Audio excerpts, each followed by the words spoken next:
กลับเข้ามาพูดคุยกันต่อช่วงนี้เอาแบบยาวๆเลยนะคะต่อเนื่องจากเมื่อสักครู่เลยอาจารย์อานนท์คะเมื่อสักครู่นี้อาจารย์กำลังอธิบายให้เห็นถึงอำนาจผู้ใดมีอำนาจสถาปนาผู้นั้นมีอำนาจในการถอดถอนแล้วหลังจากนั้นคือยังไงต่อคะตอนนั้นที่จุฬาหารือกฤษฎีกาหารือไป2ประเด็นบอกว่าประเด็นที่2จุฬาออกระเบียบได้ไหมว่าแบบไหนเนี่ยถึงจะถอดถอนปริญญาบัตรได้กฤษฎีกาก็บอกว่ากลับไปที่ข้อ1ตอบแล้วนะว่ามีอำนาจสถาปนาก็มีอำนาจถอดถอนเพราะฉะนั้นเบ็ดเสร็จในตัวอันนี้กลับมาที่เคสอาจารย์ณัฐพลเนี่ยนะครับไอ้ผิดด้วยการทำ data falsification data fabrication คือใช้ข้อมูลเท็จและปั้นแต่งข้อมูลเท็จเนี่ยนะครับมันผิดขั้นสุดเลยนะจะบอกว่าไม่มีระเบียบเนี่ยไม่ต้องรอแล้วนะครับโดยพรบจุฬาเนี่ยกับพรบวิปกครองเนี่ยนะครับคุณมีอำนาจอนุมัติปริญญาคุณก็มีอำนาจถอนปริญญานะแล้วคุณยังมีหลังพิงอีกนะกรรมการสภาจุฬา1ก็คือมีคำวินิจฉัยกฤษฎีกานะ2ก็คือคดีอาจารย์ชัยยันนะครับที่โดนฟ้องโดยณัฐพลเนี่ยนะครับซึ่งศาลก็บอกว่า1นะปั้นแต่งข้อมูลใช้ข้อมูลเท็จจริงนะ2ก็บอกว่ากล่าวหาผู้เสียชีวิตแล้วอย่างไม่เป็นธรรม3ก็คือกล่าวร้ายสถาบันพระมหากษัตริย์อย่างไม่เป็นธรรมนะครับ4ก็บอกว่าอาจารย์ชัยยันเนี่ยทำหน้าที่นักวิชาการโดยวิธีการที่ถูกต้องนะแล้วก็5บอกว่าอาจารย์ชัยยันเนี่ยนะครับทำหน้าที่ของปวงชนชาวไทยในการปกป้องชาติศาสนาพระมหากษัตริย์ตามรัฐธรรมนูญมาตรา50 วงเล็บ 1นะอันนี้ก็เป็นหลังพิงให้อาจารย์ชัยยันอันที่2นะครับนะเสร็จแล้วผลการสอบนะซึ่งตั้งกรรมการสอบเนี่ยนะอาจารย์ณัฐพลนั่นแหละเป็นคนเอามาเปิดเผยเองว่ากรรมการสอบเนี่ยประธานกรรมการสอบเนี่ยมี5ท่านมีอาจารย์บวรศักดิ์อุวันโนศาสตราจารย์ดร.สุจิตบุญบงการอดีตคณบดีคณะรัฐศาสตร์ศาสตราจารย์พิเศษนรนิตเศรษฐบุตรอดีตอธิการบดีธรรมศาสตร์คณบดีคณะรัฐศาสตร์ธรรมศาสตร์เก่าก็มีอาจารย์โฉศาสตราจารย์ดร.ปริชาติสถาปิตานนท์คนในวงการนิเทศรู้จักดีนะครับแล้วก็มีอาจารย์คณะวิทยาศาสตร์ซึ่งเป็นศาสตราจารย์อีกท่านหนึ่งกรรมการ5คนเนี่ยนะครับก็ให้ผู้ทรงคุณวุฒิระดับศาสตราจารย์อีก4คนอ่านนะ3คนเนี่ยนะครับก็ตัดสินเลยว่าผิดนะใช้คำว่าผิดขั้นอุกฤษคือร้ายแรงมากเกินกว่าที่จะยอมรับได้นะแล้วก็เป็นเรื่องน่าอัปยศอดสูทางวิชาการนะครับใช้หลักฐานเท็จแต่งเรื่องนะโดยมีแต่อคตินะแล้วก็เลือกหลักฐานบางส่วนหมายความว่าเลือกหลักฐานเนี่ยเชอรี่พิกกิ้งเลือกเฉพาะที่รักมักที่ชังเลือกที่รักมักที่ชังซึ่งนักวิชาการที่ดีจะไม่ทำอย่างนี้นะครับแล้วก็ขาดการวิพากษ์หลักฐานว่าหลักฐานเนี่ยอันนี้กับอันนี้อันไหนมันเชื่อได้กว่ากันหรือขาดการตรวจสอบหลักฐานนะฮะก็กรรมการ3ท่านก็บอกว่าผิดร้ายแรงนะครับนะผลออกมาอาจารย์บวรศักดิ์ก็ออกเข้าไปเสนอในสภาจุฬาเรื่องก็ขาอยู่อย่างนี้นะครับจริงๆสภาจุฬาเนี่ยยังมีหลังพิงอีกนะครับตอนนี้หน่วยราชการซึ่งมีอำนาจหน้าที่ในการดูแลเรื่องจริยธรรมงานวิจัยในประเทศไทยทั้งหมดคือวช.สำนักงานคณะกรรมการวิจัยแห่งชาติวช.เนี่ยเลขาวช.คือศาสตราจารย์นายแพทย์สุทธิพรจิตมิตรภาพซึ่งเป็นอดีตรองอธิการบดีจุฬาเก่า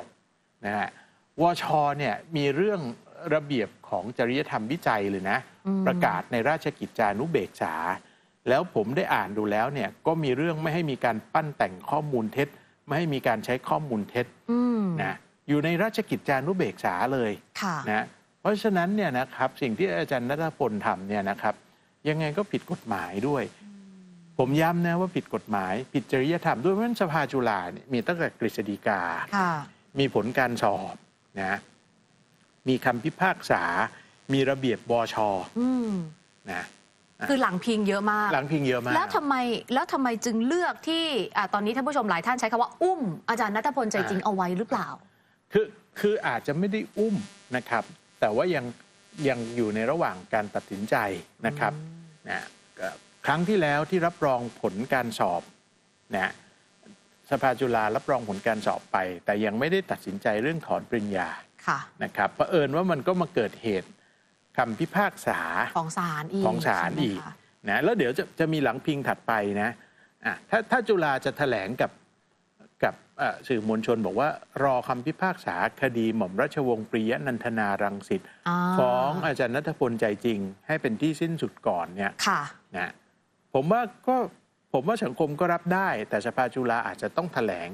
นะสภาจุฬาจะได้มีหลังพิงอันที่5หรืออันที่6อันที่6อีกเพื่อก่อนที่จะตัดสินใจถอดถอนนะครับอาจารย์อานนท์คิดว่าตอนเนี้ยช้าไปไหมคะคือความเคลื่อนไหวของทางสภาจุฬาเนี่ยที่แบบยังรีรออะไรอยู่ก็ไม่มั่นใจเหมือนกันเนี่ยช้าไปไหมในการถอนปริญญาบัตรของอาจารย์ณัฐพลใจจริงมันก็แล้วแต่นะครับคือผมเข้าใจผู้ใหญ่ท่านก็กลัวนะกลัวได้ไปขึ้นศาลตอนแก่ถือไม้เท้านั่งรถเข็นไปขึ้นศาลผมเข้าใจนะแต่ในมุมนึงสังคมก็ต้องเข้าใจว่าสภาจุฬาท่านก็กลัวตอนนี้ท่านอยู่ในสภาวะกลืนไม่เข้าคายไม่ออกนะผมเอาง่ายๆนะครับคุณสุภชัยหล่อโลหการเคยโดนถอนปริญญาโดยสภาจุฬาปี54นะด้วยเหตุว่าไปก๊อปปี้วิทยานิพนธ์ผิดไม่มากเท่ากับณัฐพลซึ่งปั้นแต่งข้อมูลเท็จใช้ข้อมูลเท็จแต่สภาจุฬากล้าฟันคำถามคือถ้าอาจารย์คุณสุภชัยเขาบอกว่าเนี่ยสิ่งที่สภาจุฬาเนี่ยทำกับเขาคือการเลือกปฏิบัติไม่เป็นธรรมเป็นการกลั่นแกล้งเพราะเคสของณัฐพลไม่ทำอะไรแต่เคสเขาผิดนิดเดียวนะจัดการเขาอย่างเด็ดขาดเลยนะกรรมการสภาจุฬาทั้งชุดก็จะโดน157อาญาถ้าคุณสุภชัยเขาจะฟ้องนะหรืออีกมุมหนึ่งนะถ้าคำพิพากษาคดีคุณหญิงลงมาแล้วนะว่าอาจารย์ณัฐพลเนี่ยแพ้คดีคุณหญิงนะในท้ายฟ้องคดีคุณหญิงก็บอกว่าให้ทำลายวิทยานิพนธ์ให้หมดให้ทำลายหนังสือขอฝันใฝ่แล้วก็หนังสือสุดศักดินาให้หมดนะถ้าทำลายหมดอย่างนั้นนะครับถามว่าในสภาพคือวิทยานิพนธ์ถูกทำลายหน้าปกวิทยานิพนธ์ทุกเล่มมันก็เขียนว่าวิทยานิพนธ์นี้เป็นส่วนหนึ่งของการสำเร็จการศึกษาปริญญาดุษฎีบัณฑิตนะ partial fulfillment for the Doctor of Philosophy นะ partial fulfillment ก็มันไม่มี partial อะไรที่จะ fulfill แล้วนะเพราะฉะนั้นมันก็จะต้องเท่ากับว่าวิทยานิพนธ์เนี่ยหมดสภาพไปนะปริญญาก็จะต้องหมดถูกไหมคราวนี้ถ้าเกิดว่าสมมุติว่าคุณหญิงเนี่ยชนะคดีท่านก็เอาคำสั่งศาลมาที่สภาจุฬาแล้วสภาจุฬาไม่ทำอะไรทีเนี้ยคุณหญิงปรียะนันทนาท่านฟ้อง157อาญาสภาจุฬาว่าละเว้นการปฏิบัติหน้าที่แน่นะเพราะฉะนั้นตอนนี้สภาจุฬาลงกรณ์มหาวิทยาลัยก็โดนฝั่งคนในซึ่งเชียร์อะไรสนับสนุนอาจารย์ณัฐพลบอกว่าเนี่ยอาจารย์ณัฐพลจะฟ้องนะ